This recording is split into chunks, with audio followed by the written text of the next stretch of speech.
bienvenue à l'émission Lumière sur la beauté. C'est en compagnie de Princesse Nifa. Nous sommes à la boutique Pazas sur Saint-Hubert, une boutique spécialisée en accessoires. Et aujourd'hui, je vous parle de mode. Alors, je suis accompagnée de Beverly, une fashion coach tellement talentueuse ici à Montréal. Alors, bonjour Beverly. Salut, merci de m'avoir dans l'émission.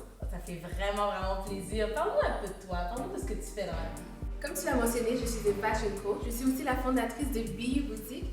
Donc, BU Boutique, on est une équipe de stylistes et ce qu'on fait, c'est qu'on vous permet d'oser le look que vous avez toujours voulu avoir. Donc, souvent, on nous dit « Ah, mais j'aimerais avoir tel look », mais ils ont peur d'oser. Donc, nous, ce qu'on fait, c'est qu'on magasine avec eux ou sinon pour eux et on les donne des conseils tout au long. C'est vraiment un coaching et on les permet d'oser justement ce look-là. En plus de ça, on a une boutique en ligne et on offre des ateliers assez régulièrement. Excellent, super. Puis d'où ça vient cette passion-là pour la mode? Comment ça a commencé? Cette passion pour la mode a commencé dès un très jeune âge, je dirais même peut-être à 5 ans. Je commençais à faire des petits dessins, puis dans mes dessins, ce qui m'importait, c'était vraiment ce que les femmes allaient porter. Et c'est comme ça que j'ai découvert cette passion pour la mode, mais aussi je me voyais comme une femme d'affaires, donc je ne savais pas qu'est-ce que j'allais faire exactement, mais je savais pour sûr que c'était dans le domaine de la mode. Ok, wow, c'est super. Puis là maintenant, en tant que styliste, j'ai besoin que tu nous éclaires sur un point tellement important, c'est l'habillement justement. Oui. Comme j'ai entendu parler qu'il fallait je pense qu'on s'inspire de la forme de notre corps pour pouvoir s'habiller. Je comprends rien de tout ça. Explique-moi, éclaire-nous par rapport à ça. Au fond, lorsque tu magasines, lorsque une femme ou un homme magasine, la première chose à prendre en considération, c'est sa forme, sa silhouette. Okay. Donc, c'est vrai que c'est important le prix, est-ce que c'est beau, mais avant tout ça, il faut savoir est-ce que ça va bien t'aller.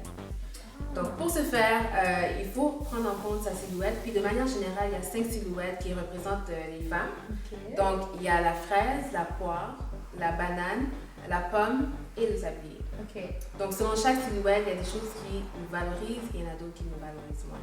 Donc, par exemple, quelqu'un qui est poire, c'est quelqu'un qui est un peu plus étroit vers le haut, mais qui est plus large au niveau des hanches. Donc, ce qu'on essaie de faire pour balancer le tout, c'est de mettre plus l'accent vers le haut du corps. Donc, les personnes vont être portées à regarder vers le haut.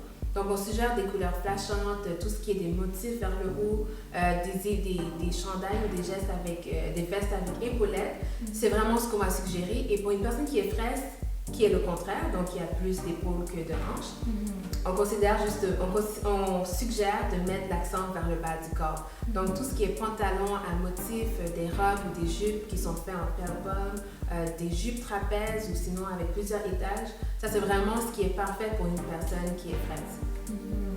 Si on continue, il y a la banane. Donc, une banane, c'est quelqu'un qui est un peu étroit partout, pas beaucoup de hanches, pas très accentué au niveau de la taille. Donc, on va essayer de créer une illusion de courbe avec, par exemple, des vêtements qui sont avec des motifs ou des pointillés. Des robes avec pearl pomme, des jupes avec pearl pomme, c'est vraiment ça qu'on va mettre en face dessus. Et ce qui est vraiment important pour quelqu'un qui est banane, c'est de mettre des ceintures. Moi, je suis banane et je porte toujours une ceinture juste pour justement.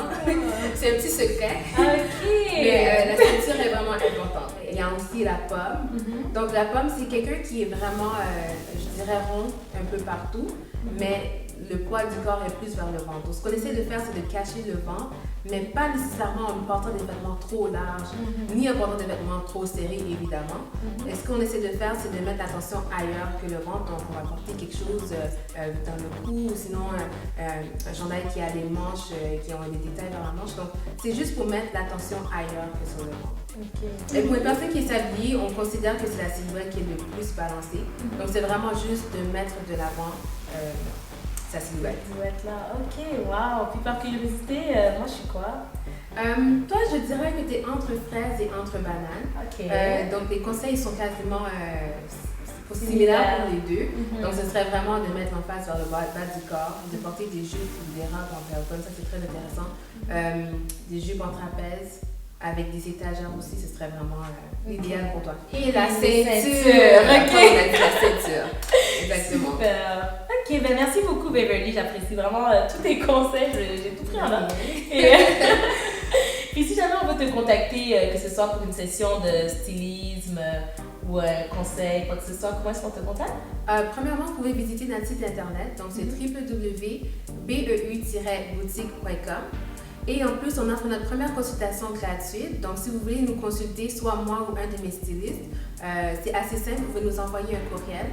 à stylist@beu-boutique.com. Ou vous pouvez aussi nous appeler au numéro que vous allez voir à l'écran. Super, merci beaucoup. À la maison, si vous voulez un service de maquillage, vous pouvez directement aller sur notre site internet qui est palaisbeauté.com. Vous pouvez aussi visiter mon blog personnel qui est princessenifa.com. Et surtout, n'oubliez pas de vous abonner à la chaîne YouTube. Merci et à la prochaine.